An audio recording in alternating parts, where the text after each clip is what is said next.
कुंभ में अखिलेश यादव के डुबकी लगाने को लेकर बोली सपा सांसद डिंपल यादव। मैनपुरी के नवीन गल्ला मंडी में आड़तियों और व्यापारियों द्वारा सांसद डिंपल यादव व करहल विधायक तेज प्रताप यादव के सम्मान में अभिनंदन समारोह का आयोजन किया गया, जिसमें दोनों जनप्रतिनिधियों का माल्यार्पण एवं चांदी का मुकुट पहनाकर सम्मानित किया गया। वहीं कार्यक्रम में शिरकत करने पहुंची डिंपल यादव ने सैकड़ों गरीब और असहाय महिला पुरुषों को कंबल वितरण किए और वहीं आड़तियों की समस्याओं को भी सुना। इसके बाद वह मीडिया से रूबरू हुई, जहां उन्होंने बीजेपी सरकार पर निशाना साधते हुए देश में बढ़ती महंगाई और महंगी शिक्षा, दिल्ली व प्रदेश के मिल्कीपुर में हो रहे चुनाव के अलावा यूसीसी को लेकर घेरा। वहीं कुंभ में सपा के राष्ट्रीय अध्यक्ष अखिलेश यादव के संगम में डुबकी लगाने के बाद हो रही राजनीति को लेकर बड़ा बयान देते हुए क्या कुछ कहा है, आप भी सुनिए। जी अगर हम देखें तो ये कुंभ ऐसा तो नहीं है कि पहली बार हो रहा है। जाने कितने हजारों वर्ष पहले से कुंभ होता चला आया है और होता चला आएगा आगे भी। तो जिस तरह से मौजूदा सरकार इस पे राजनीति करने की जो पूरी इनकी जो मंशा दिखाई दे रही है, ये सरासर सही बात नहीं है। कहीं ना कहीं अपने खामियों को छुपाने के लिए, क्योंकि अगर आज हम देखें कि जो रोजगार की जो व्यवस्था है और जहाँ सड़कें देखें, चाहे हम मंडी देखें, चाहे हम अपनी स्वास्थ्य सुविधाओं को देखें, मेडिकल कॉलेजेस देखें और हमारे CHCs देखें, PS जो हमारे जो प्राइमरी जो हेल्थ सर्विसेज है उनको देखें, तो कहीं ना कहीं पूरी व्यवस्था चरमराई हुई है।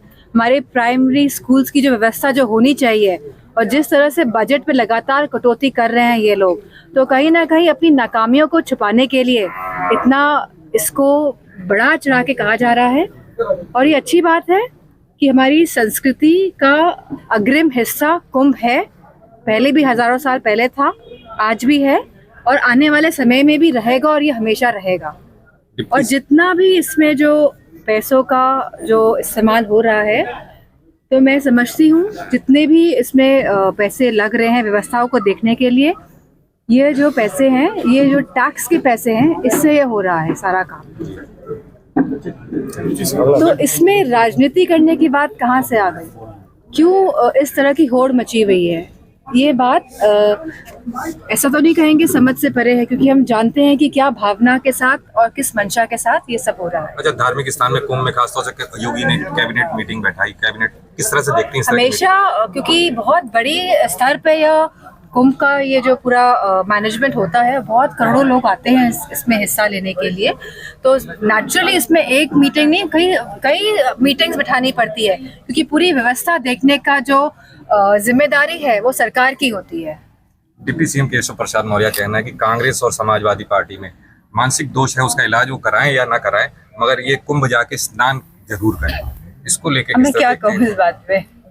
दिल्ली में ये कि यूसीसी उत्तराखंड में खासतौर से यूसीसी लागू होने वाला है।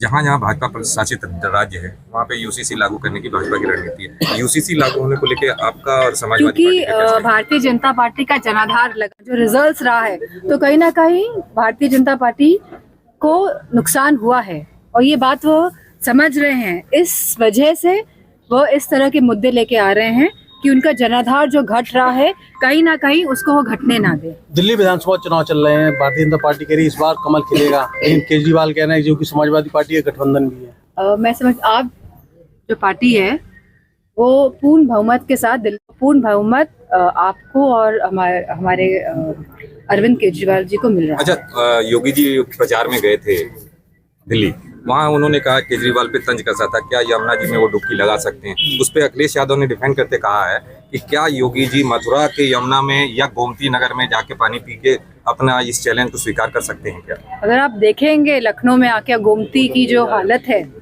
अगर इससे रूबरू होंगे तो हमें पता चलेगा कि किस स्तर से भारतीय जनता पार्टी की सरकार काम कर रही है। गंगा की सफाई के लिए हो, चाहे गोमती की सफाई के लिए हो, चाहे यमुना की सफाई के लिए हो, और जहां करोड़ों रुपए, हजारों करोड़ रुपए गंगा की सफाई के नाम पे सरकार चट कर गई है, तो कहीं ना कहीं ये प्रश्न चिन्ह लोगों को उठाना चाहिए कि माँ गंगा आज तक साफ क्यों नहीं हो पाई थी।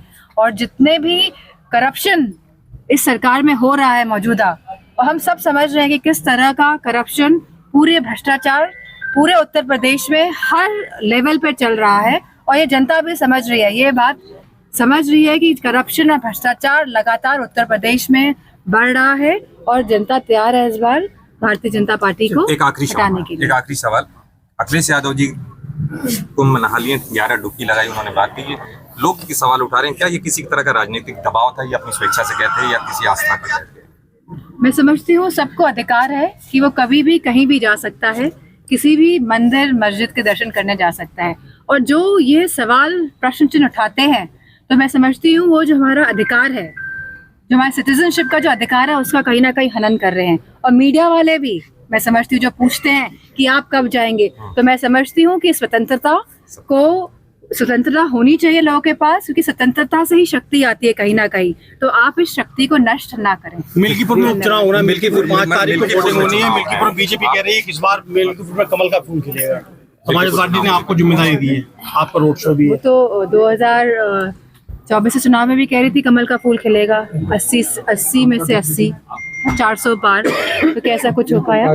तो मैं समझती हूँ कि समाजवादी पार्टी के सभी कार्यकर्ता मजबूती के साथ मिल्कीपुर चुनाव में लगे हुए हैं और परिणाम हमारे आशा जनक ही होंगे। मैडम, एसटी और महंगाई को लेकर एक सवाल है कि इस सरकार ने जो स्कूल में पढ़ रहे हैं छात्र, उनको भी नहीं बख्शा है कि 18% जीएसटी हर किताबों पे और फीस पे लग रही है, क्या कहेंगे? सरकार मन माने तरीके से काम कर रही है, चाहे जीएसटी हो, चाहे किसान हो, चाहे बिजली की दरें हो, चाहे सिलेंडर हो, चाहे पेट्रोल हो, चाहे डीजल हो, कहाँ पे अच्छा अंकुश लगा बताइए। लगातार महंगाई पूरे देश में और प्रदेश में बढ़ रही है और इसका असर ये हो रहा है कि हमारा किसान और हमारा जो युवा है वो इसकी चपेट में आ रहे हैं।